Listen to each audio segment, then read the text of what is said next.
ഡീപ്സീക്ക് എന്ന AI മോഡലാണ് ഇപ്പോൾ ടെക് ലോകത്തെയും സാമ്പത്തിക രംഗത്തെയും ചർച്ചാ വിഷയം.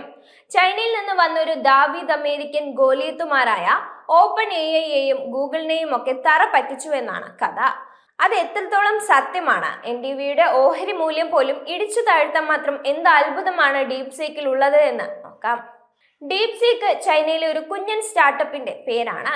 2023 ഡീപ്സീക്ക് നിലവിൽ വരുന്നത്.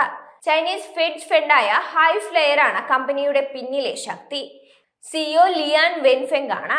ഇവരുടെ ആദ്യ ലാർജ് ലാംഗ്വേജ് മോഡൽ പുറത്തിറങ്ങിയത് 2023 നവംബറിലായിരുന്നു. പക്ഷേ ഇപ്പോഴത്തെ വാർത്തകളുടെ കാരണഭൂതൻ ഈ വർഷം ജനുവരി 20 അവതരിപ്പിച്ച ഡീപ്സീക്ക് R1 എന്ന മോഡലാണ്. ഓപ്പൺ AIയുടെ ഏറ്റവും പുതിയ മോഡലായ O1നോട് കിടപിടിക്കുന്ന മോഡലാണിത് എന്നാണ് ഇപ്പോഴത്തെ ഹൈപ്പിന്റെ കാരണം.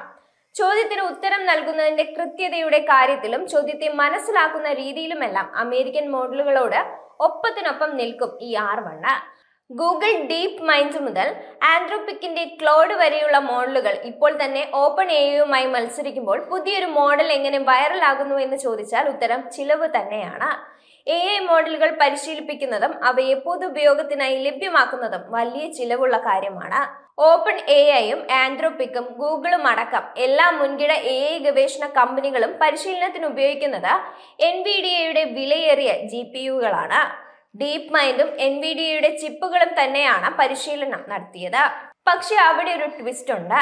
ഈ NVIDIAയുടെ H800 ചിപ്പുകളിലാണ് ഡീപ്സീക്ക് മോഡലിനെ പരിശീലിപ്പിച്ചതെന്നാണ് അവരുടെ അവകാശവാദം.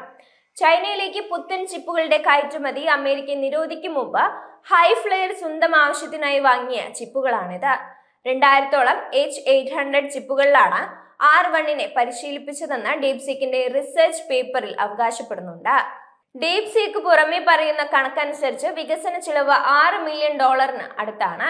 ഓപ്പൺ AIയുടെ ചിലവ് ഇതിന്റെ 10 മടങ്ങാണ്. ഓപ്പൺ AIയും ഗൂഗിളുമെല്ലാം കൂടുതൽ പുതിയ H100 ചിപ്പുകൾ NVIDIAയുടെ കയ്യിൽ നിന്ന് വാങ്ങിക്കൂട്ടുമ്പോഴാണ് ചൈനയിൽ നിന്നൊരു മോഡൽ വന്ന് അതിനേക്കാൾ പഴയ ചിപ്പുകൾ വെച്ച് അവരുടെ അത്രയും തന്നെ മികച്ച മോഡൽ ലഭ്യമാക്കുന്നത്. മാത്രവുമല്ല R1 മോഡൽ ഓപ്പൺ സോഴ്സ് ചെയ്യപ്പെട്ടതാണ്. അതായത് ആർക്കും കയറി ആ മോഡലിന്റെ കോഡ് പരിശോധിക്കാനും വേണ്ട മാറ്റങ്ങൾ വരുത്തി സ്വന്തമായി മോഡൽ ഉപയോഗിക്കാനും സാധിക്കും. ഓപ്പൺ AIയുടെ മോഡലുകളെല്ലാം ക്ലോസ്ഡ് ആണ്. ഡീപ്സീക്ക് ജ്വരം അവരെയും മാർക്കറ്റിൽ തളർത്തിയിട്ടുണ്ട്. സോവിയറ്റ് യൂണിയൻ സ്പുട്നിക് എന്ന ആദ്യ കൃത്രിമ ഉപഗ്രഹം വിക്ഷേപിച്ചപ്പോൾ അമേരിക്കൻ സർക്കാർ ഞെട്ടിയതുപോലെ ഡീപ്സീക്കിനെ കണ്ട് അമേരിക്കയിലെ വൻകിട നിക്ഷേപകരും ഒന്ന് ഞെട്ടിയിട്ടുണ്ട്. സ്റ്റോക്കിലെ ചാഞ്ചാട്ടം NVIDIA എന്ന കമ്പനിയെയും അതിന്റെ നേതൃത്വത്തെ ഉലച്ചിട്ടില്ല എന്നതും ശ്രദ്ധേയമാണ്. ലോകത്ത് AI പരിശീലിപ്പിക്കാൻ ഇപ്പോഴും NVIDIA ചിപ്പുകൾ തന്നെയാണ് ഏറ്റവും മികച്ചത്. കൂടുതൽ AI മോഡലുകൾ വരുമ്പോൾ കൂടുതൽ ചിപ്പുകൾ ആവശ്യം വരുമെന്ന് തന്നെയാണ് അവരുടെ പ്രതികരണം. കുറഞ്ഞ ചെലവും മികവും എടുത്തു കാണിക്കുമ്പോഴും കൂടുതൽ യൂസർമാരെ താങ്ങാൻ ഡീപ്സീക്കിനാകുന്നില്ലെന്നതും യാഥാർത്ഥ്യമാണ്. കുറച്ച് ചിപ്പുകൾ മാത്രം കയ്യിലുള്ളത് കൊണ്ടാകാം ഈ പ്രശ്നം. കഴിഞ്ഞ ദിവസം ഡീപ്സീക്ക് സേവനങ്ങൾ തടസ്സപ്പെട്ടിരുന്നു. ഇനി പുതിയ രജിസ്ട്രേഷൻ ചെയ്യാൻ ചൈനീസ് ഫോൺ നമ്പർ നിർബന്ധമാക്കുകയും ചെയ്തിട്ടുണ്ട്. ചിലർ ഞങ്ങൾക്കെതിരെ സൈബർ ആക്രമണം നടത്തുന്നുവെന്നാണ് കമ്പനിയുടെ അവകാശവാദം.